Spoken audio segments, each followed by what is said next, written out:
अस्सलामु अलैकुम वरहमतुल्लाहि ताला वबरकातुहू। अल्हम्दुलिल्लाहि रब्बिल आलमीन वस्सलातु वस्सलामु अला सय्यिदिना मुहम्मदिन वाला आलिहि वसहबिहि अஜ்மாயின் அம்மா பஅத்.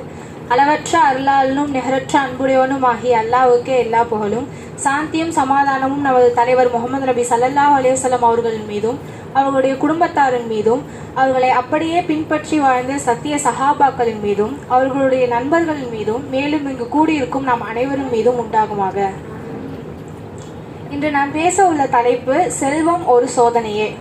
இப்போ இந்த உலகத்துல செல்வத்தின் மீது ஆசை இல்லாத மனிதர்கள் யாருமே இருக்க மாட்டாங்க. அதனாலதான் பணம்னா பணமும் வாயை திறக்குங்கிற பழமொழி இருக்கு. அதுக்கேற்ற மாதிரி தான் அல்லாஹ் நம்மளோட சோதனைகள்ல ஒரு சோதனையா செல்வத்தையும் அல்லாஹ் தஆலா வச்சிருக்கான். இதை அல்லாஹ் தஆலா செல்வத்தை ஒரு சோதனையா வச்சது மட்டும் இல்லாம அதை நம்மளுக்கு எச்சரிக்கவும் செஞ்சிருக்கான். குரான்ல நிறைய இடங்கள்ல நம்மளுக்கு எச்சரிச்சிருக்கான். அதுல குரானுடைய 63வது அத்தியாயம் 9வது வசனத்துல யா அய்யுஹல்லதீன ஆமனு லா துல்ஹிக்கும் அம்வாலுக்கும் வலா அவுலாதுக்கும் அன் திக்ரில்லாஹி வமை யஃப்அல் ذلك ஃபஉலாயிக ஹுமுல் ஹாஷிரூன். அதாவது யா அய்யுஹல்லதீன ஆமனு நம்பிக்கை கொண்டோரே, லா துல்ஹிக்கு நினைவை விட்டு உங்களை திசை திருப்பும். அதாவது உங்களை லா துல்ஹிக்கும்னா உங்களை திசை திருப்பும். அம்வாலிக்கும் பொருட்செல்வமும் வலா அவுலாதிக்கும் மக்கட்செல்வமும் அன் திக்ரில்லா அல்லாஹ்வுடைய நினைவை விட்டு உங்களை திசை திருப்போம்.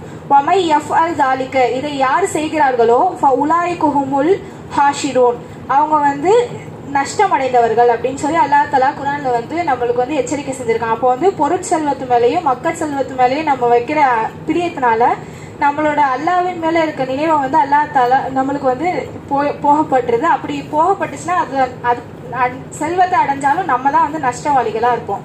அதை ரசூல்லாவும் சொல்லியிருக்காங்க. இப்படி ஒரு மனிதன் செல்வத்து மேல எவ்வளவு பிரியமா இருப்பான்ங்கிறதுக்கு ரசூல்லா ஒரு உதாரணமா சொல்லியிருக்காங்க. எப்படின்னா ஆதமனுடைய மகனுக்கு ஒரு ஓடை நிறைய நீரோடை நிறைய பொன் வழங்கப்பட்டாலும் கூட அவன் இன்னொரு ஓடை நிறைய பொண்ணை தான் கேட்பான். 2வது ஓடை நிறைய பொண்ணு அவனுக்கு கிடைச்சாலும் கூட 3வது ஓடை நிறைய அவன் பொண்ணை தான் கேட்பான்.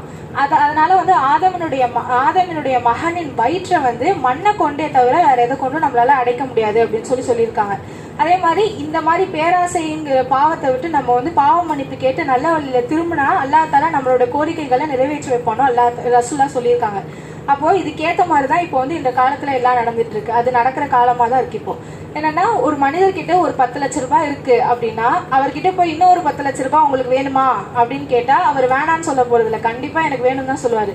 அதையும் வாங்கிட்டு இன்னும் 5 லட்ச ரூபாய் இருக்கு வேணுமான்னு கேட்டா அதுவும் சரி கொடுங்க நான் வாங்கி வச்சுக்கிறேன் தான் சொல்லுவாங்க. அதே மாதிரிதான் பெண்களும் எவ்வளவு நகை இருந்தாலும் 50 பவுன் 60 பவுன் எவ்வளவு நகை இருந்தாலும் கூட இன்னும் 10 பவுன் நகை வேணுமான்னு கேட்டா கண்டிப்பா வேணும் தான் சொல்லுவாங்க. அதே மாதிரி சேலை பீரோ பூரா சேலை அடக்கி வச்சிருந்தாலும் கூட இன்னும் சேலை வேணும்னு போய் கடையில போய் சேலை பார்த்து எடுக்கதான் செய்வாங்க. அந்த மாதிரி மனிதனுக்கு பொண்ணின் மேலையும் பணத்தின் மேலையும் ஆசை என்னைக்குமே குறையாது. அதனாலதான் அதை கொண்டு அல்லாஹ் தஆலா நம்மளுக்கு ஒரு சோதனையா படைச்சிருக்கான்.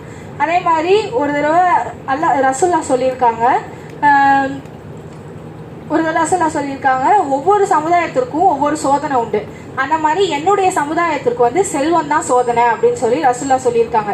அப்போ ரசூல்லாவும் சொல்லியிருக்காங்க அல்லாவும் சொல்லியிருக்காங்க செல்வம் தான் சோதனை. நம்ம எல்லாம் செல்வம் இல்லாம இருக்கிறது தான் சோதனை நினைச்சிட்டு இருக்கோம். ஆனா ரசூல்லாவும் அல்லாவும் செல்வம் இருக்கிறது தான் நம்மளுக்கு சோதனைன்னு சொல்லியிருக்காங்க.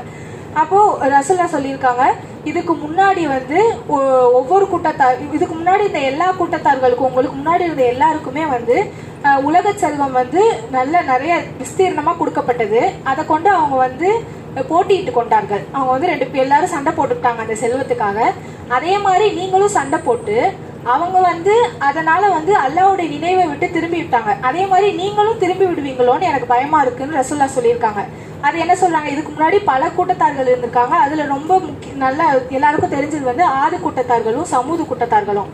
அவங்க ரொம்ப செல்வந்தர்களா இருந்தாங்க, நிறைய செல்வம் வாய்ந்தவர்களா இருந்தாங்க. அவங்க கிட்ட கோட்டை மாளிகை தோட்டம் அந்த மாதிரி நிறைய விஷயங்கள் இருந்துச்சு. அவங்களுக்கு சாப்பாட்டுக்கு பஞ்சம் வந்ததே இல்லை, செல்வத்துல ஒரு பஞ்சமும் வந்ததில்லை. அவங்க எல்லாம் நல்லா இருந்தாங்க. ஆனா அந்த செல்வம் அவங்களுக்கு இறை நம்பிக்கையும் இறைவனை பக்கம் பாக்குறதையும் அல்லாஹ்வை நினைவு கூறதும் அவங்கள மறைச்சிருச்சு அந்த செல்வம் இருந்ததுனால. அதனால அல்லாஹ் தஆலாவும் நபிகளை அவங்கள திருப்பணும்னு பார்த்தாங்க. நீங்க வந்து அல்லாஹ்வை ஏற்றுக்கோங்க, நீங்க வந்து செல்வம் இதெல்லாம் கொடுத்ததே அல்லாஹ் தான், நீங்க வந்து அல்லாஹ்வை ஏத்துக்கோங்கன்னு சொல்லி எவ்வளவோ ட்ரை பண்ண வச்சான். ஆனா வந்து யாருமே ஏத்துக்கவே இல்லை அந்த சமூகத்துல இருந்தவங்க. அதனால அல்லாஹ் தஆலா வந்து அவங்கள மண்ணோட மண்ணா அழிச்சிட்டான். அதனால வந்து நம்மளுக்கும் அதே செல்வத்தை தான் இப்போ சோதனையா கொடுத்துருக்கான். நம்ம வந்து அந்த செல்வத்தின் மேல ஆர்வம் கொண்டு நம்ம மண்ணோட மண்ணாக போறோமா, இல்ல அல்லாஹ்வின் பக்கம் நம்மளோட நினைவை திருப்பி நம்ம நல்லா இருக்க போறோமாங்கிறத நம்ம தான் முடிவு செய்யணும். அதே மாதிரி அப்துல் பின் சுபைர் அவங்க வந்து அறிவிக்கிறாங்க,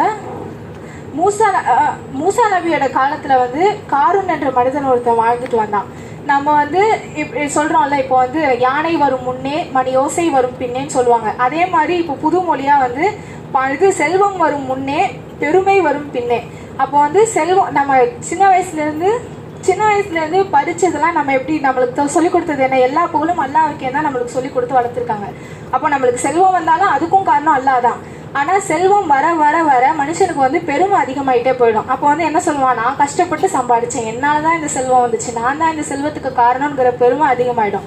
அதே மாதிரிதான் மூசா அலைஹிஸ்ஸலாம் அவருடைய காலத்துல காரூன் என்ற மனிதன் ஒருத்தன் வாழ்ந்து வந்தான். அவனும் இதே தான் சொன்னான், எல்லாத்துக்கும் நான் தான் சொந்தக்காரன், எனக்கு தான் எல்லாமே சொந்தம், என்னாலதான் எல்லாமேன்னு சொல்லி அவன் வாழ்ந்துட்டு இருந்ததுனால அல்லாஹ் தஆலா வந்து அவனுடைய செல்வம், அவனுடைய கோட்டை, அவன் எல்லாத்தையும் வந்து மண்ணுக்குள்ள வந்து புதைய செஞ்சான். அதே மாதிரி இந்த காலத்துல நம்மளும் அல்லாஹ் கொடுத்த செல்வத்தை வந்து அதிகமா முக்கியத்துவம் கொடுத்து அல்லாஹ்வுக்கு முக்கியத்துவம் கொடுக்காம இருந்தோம்னா நம்மளுக்கும் அதே நிலைமை தான் வரும். அதே மாதிரி இந்த உலகமே நம்மளுக்கு வந்து ஒரு எக்ஸாம் ஹால் மாதிரி தான். நம்மளுக்கு வந்து இது வந்து நிரந்தரமானது கிடையாது. துன்யா வந்து நம்மளுக்கு வந்து கொஞ்ச காலம் தான். இது வந்து நம்மளுக்கு ஒரு எக்ஸாம் ஹாலு. இதுல அல்லாஹ் நம்மளுக்கு வந்து செல்வத்தை வச்சு ஒரு டெஸ்ட் வைக்கிறான். அந்த டெஸ்ட்டுக்கு நம்ம வந்து சரியான முறையில சம்பாதிக்கிறோமா, தவறான முறையில சம்பாதிக்கிறோமா, அந்த சம்பாதிச்ச காசை எந்த வழியில செலவு செய்யறோம்ன்றத பொறுத்து தான் நம்மளுக்கு வந்து அல்லாஹ் தஆலா வந்து மறுமையில வந்து நம்மளுக்கு சொர்க்கமா நரகமா அப்படின்னு சொல்லிட்டு தீர்வு செய்வான். இப்போ வந்து நம்ம அல்லாஹ் தஆலா வந்து மறுமை நாள்ல வந்து 5 கேள்விகள் கேட்பான்.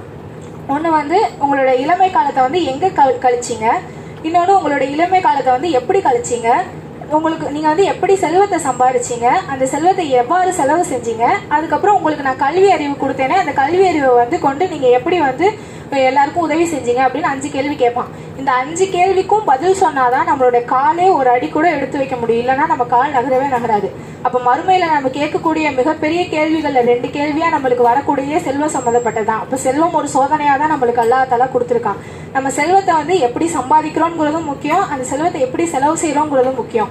இப்போ வந்து வட்டி, ரிபா, அதாவது அல்லாஹ் தஆலா வெறுக்கக்கூடிய முக்கியமான செயல்கள்ல வட்டிக்கு விடுறதும் ஒரு முக்கியமான விஷயமா இருக்கு. நம்ம காசு எப்படி வேணாலும் நம்ம காசு சம்பாதிக்கணும், எப்படியாவது காசு சம்பாதிக்கணும்ங்கிறதுக்காக எப்படியாவது காசு சம்பாதிக்கணுங்கிறதுனால அல்லாஹ் தஆலா வெறுக்கக்கூடிய செயலான வட்டிக்கு விட்டு சம்பாதிக்கிறது இப்ப நிறைய முஸ்லீம்கள் செஞ்சு கொண்டு வர்றாங்க. அதே மாதிரி அல்லாஹ் தஆலா மதுவை வந்து எல்லாருக்கும் வந்து கம்ருங்கிற மதுவை வந்து எல்லாருக்கும் வந்து ஹராமாக்கி வச்சிருக்காங்க. ஆனா இன்று இருக்கிற முஸ்லீம்களே வந்து மதுவை விற்பனை செய்யக்கூடிய கடைகளும் வச்சு நடத்துறாங்க. ஏன்னா அதுல இருந்து தான் நிறைய லாபம் வருது, நிறைய செல்வம் கிடைக்குதுங்கிறதுக்காக. அப்ப எந்த வழியில செல்வத்தை சம்பாதிக்கிறோங்கிறதும் முக்கியம், அந்த செல்வத்தை எந்த வழியில செலவிடுறோங்கிறதும் முக்கியம். இப்ப நான் நல்ல வழியில தான் செல்வத்தை சம்பாதிச்சேன், ஹலாலான வழியில தான் நான் செல்வத்தை சம்பாதிச்சேன்னு சொல்லிட்டு நான் வந்து அந்த செல்வத்தை வச்சு மது வாங்கி இறந்துறேன், அந்த செல்வத்தை வச்சு நான் வந்து தேவையில்லாத விஷயங்களுக்கு செலவு செய்யறேன்னா அதுவும் தப்பு. தப்பான வழியில சம்பாதிச்ச காசை கொண்டு போய் நம்ம நன்மை செஞ்சாலும் அதுவும் தப்பு. அப்போ வந்து நம்ம நன்மையான முறையில சம்பாதிச்சு நன்மையான முறையில செலவு செய்யணும்னு துவா செய்தவளாக என்னுடைய உரையை முடித்துக் கொள்கிறேன். வாஹிர் தஹ்வானா அல்ஹம்துலில்லாஹி ரப்பில் ஆலமீன். அஸ்ஸலாமு அலைக்கும் வரஹ்மத்துல்லாஹி தஆலா வபரகாத்துஹு.